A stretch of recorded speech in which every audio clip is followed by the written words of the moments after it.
So we're doing 6 different drills, exercises that we want to dive in on what? Throwing harder. So the way that my mind thinks right now, just to be aware, we're not talking about shoulder and hip separation. We're talking about exercises in the weight room that you must freaking do. And what's great about this is there's a bunch of different progressions. We're going to start from the beginning with our standard. For us, we want to do a half kneeling press. So I like to teach this. You're going to grab the bar here, right? You want to scoot up a little bit. The bar is going to rest slightly here, and he's going to be in a relaxed state. He's going to start knee. It's going to be aligned with midfoot, and as he presses and reaches out, press and reach out, JP, his head is going to have a slight tilt, and he's going to form a straight line from his shoulder to his hip with a little bit forward lean. As he comes back and resets, he's going to end up vertical again. Just relax right there. What you don't want to see is just standing right here and pressing straight out. He's going to find, you're going to see it's just going to be a tricep exercise. That's not what we want, okay? What we want is that nice forward movement. Press forward, good, get it extended. And then what I do like to focus on is bringing the bar back in reverse as I come up round. So just give me 2 more reps. Good, up, nice, and come back. And just like anything, you want to focus movement quality, not on how much weight you move. So half kneeling vertical press, exercise number 1. You want to be doing some type of vertical press. 2, you want to be doing some type of row variation, whether it's horizontal and vertically. We're going to show you our main vertical row right now. We typically start with Eccentrics. So he's going to be at the top of the pull-up, and we're going to do a 6-second count. 6, 5, 4, 3, 2, 1. With our really strong athletes like JP, he's going to consistently go right back into the exercise, okay? With our weaker athletes, they could reset at the bottom of the exercise that they're going. So that'd be, we're going to give you an example of an eccentric right now. Hop right in, JP. So again, you do want to focus on the technique where his trunk is flexed down and squeezed here. He's extending all the way. He squeezed the scaps down, rose up, good. And now, 6, 5, 4, 3, 2, 1. He, at the bottom, he extends, he's out, he resets, squeeze, squeeze, good. Now he pulls up, right to it. 6, 5, 4, 3, 2, 1, done. Hop off, JP. So the sets and reps are going to be a little different. As an example, mentally, I would like to get like 24 to 30 seconds of tension consistently on a advanced level athlete. So right there, he did 2 sets of 6 seconds apiece. That's only 12 seconds. I would like for him to get 4 to 5 reps. Just so with our bigger athletes and the eccentric movement, since they have trouble doing a pull-up, right, or more than one pull-up, we want them to reset each time.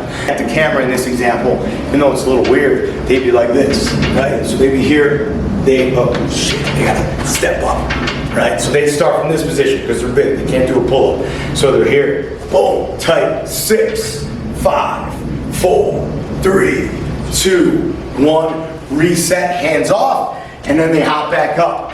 And they start at the very top at the beginning. And they're here, 6, 5, 4, 3, 2, 1, reset, okay? That's how we handle the bigger athletes. If they could do 2 to 3 without assistance, have them do the 2 to 3. Just focus on what they can do. For that exact sets and reps, you know, I highly suggest you click the link above me to get our velocity program where we walk through all that stuff. So we want to go into some type of rotational movement. So we're always going to do some type of slam, then some type of rotational movement. So the first thing we're going to do, let's go from the knee. Let's go from the knees. Good. Both knees down. And you're just going to get super tall, right? Tall at the top. Show me tall at the top. Reach, extended. And then he's going to slam down as hard as he can. There. 1. Good. And typically we just do this. Remember, this is max effort reps. It's not for speed.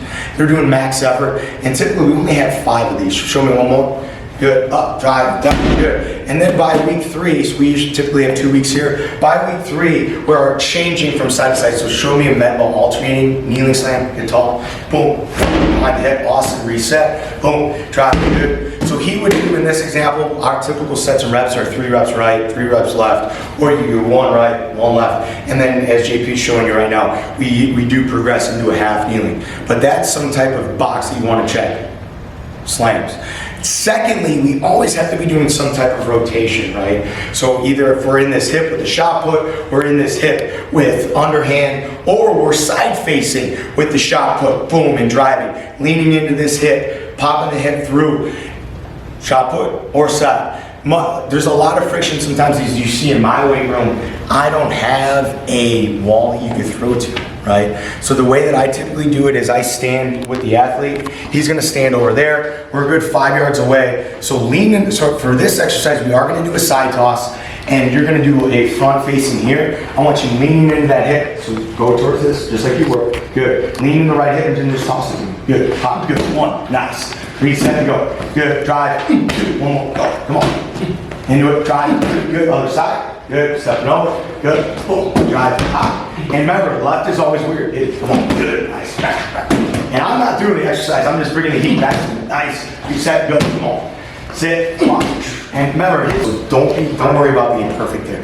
Get in the hip. Be violent. Be explosive. So 2 boxes to check. If I'm training off season, throwing harder, different med ball progressions in our velocity program. Link is somewhere above me.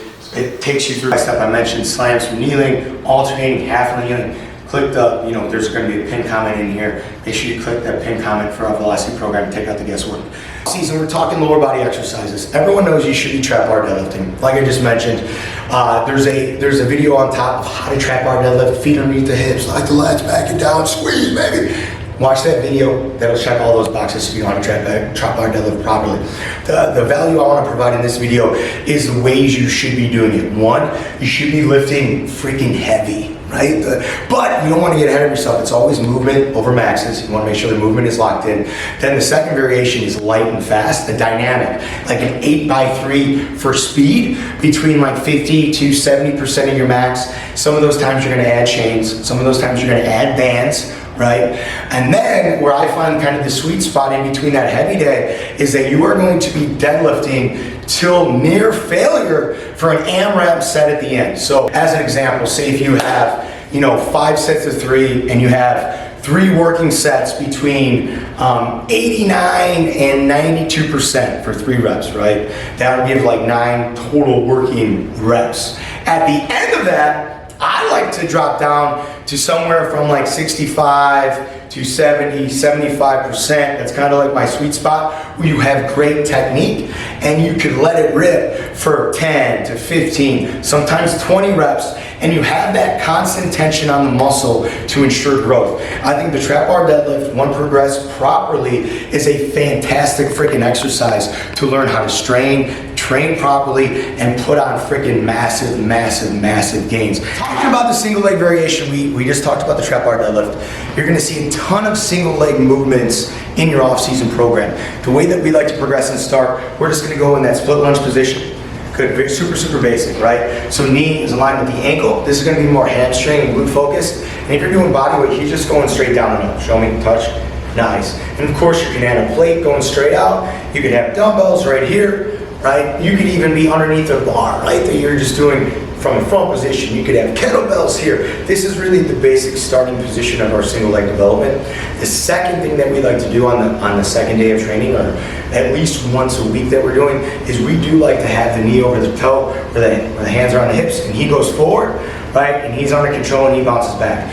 The way that I love to progress this is actually 3 seconds on the way down, a 3-second pause with the hamstring touching the calf, and then 3-second concentric on the way back. So show me. 3, 2, 1, pause, sit in it. 3, 2, 1, now push back. 3, 2, 1. You see a bunch of awesomeness flowing here of growth, just strain and gain, right? Now with the boys, the reason I have 3, 3, and 3 is because I know they're only doing it for 2, 2, and 2. You ever hear your athletes count? It's gonna be 6 seconds. So for me, with 6 seconds, and I usually have 4 to 5 reps, I know I'm getting 24 to 30 seconds of tension, of hypertrophy, of blood, getting strong in the other version of that. So we'll start off with split squat, different variations. We'll have a front foot elevated variation, or just a knee over toe variation, all progressing to this, right? Which is our reverse lunge. And it's okay if you do not have a safety bar. We've done this hundreds and hundreds of times with a straight bar or even a front rack position. And the same thought process goes for our reverse lunge. You can do it heavy, you can do it fast, you can do it for volume. I just want to give you a variation of how we do it fast. Show me, and he is going to be connected to the bar the entire time, so show me the grip. He's going to go knee and toe up, and not fast on the way down, just touch and fast on the way up. So go knee over toe, boom, drive, 1, good, again, touch, drive, fast, boom, 2. And that'd be, you know, a basic way of what are we training for? We're training to move the bar fast and explosive. Go ahead, we're gonna do a second variation here that you're gonna see. Hop on over, fellas. Support, we're fortunate enough that we do have bigger pegs here. You can just use a straight bar that is hooked up. I have an extra set of bars here that I could hook up here. But this will typically be an assisted or a Hatfield where we are doing a heavier variation. So do this kind of slow JP, act like you have 225 on the bar, knee and toe up, boom, good, and drives back up. So it's hard, you see, for JP not to do it fast. Why? It's because we're always training fast. The only thing that changes is the weight on the bar, which is causing us to move slower. So even if you have 95, 135, 225, the speed and the intent is controlled, but it's fast and violent. So with that, that kind of puts a recap, okay, on our variations that you must be training to throw harder. Once again, you have to have some type of upper variation. We showed you 2 vertical with our kneeling press and our pull-up. Make sure if you buy a program and you don't have vertical press and a vertical pull also, send me a message and I'll help you out. Then you have to have some type of slam, some type of shot put or rotational toss. Check with the med balls. Then your lower body exercises, you have to be doing some type of heavy pull, you have to be doing some type of light pull, you should be doing some type of AMRAP pull during these initial phases of training in the off season, and then your single leg development is a must have. You also want to be doing that reverse lunge fast and heavy and for reps. Take all the other guesswork, check out our velocity program, the link's in the pinned comment, I pointed up here, who knows why, but I'm pumped to get after it this freaking off season. Leave a comment below with any questions about baseball off season. Me, Coach Neil, out here to serve you. I'm jacked up about this year. Gonna be the best year yet. Let's go.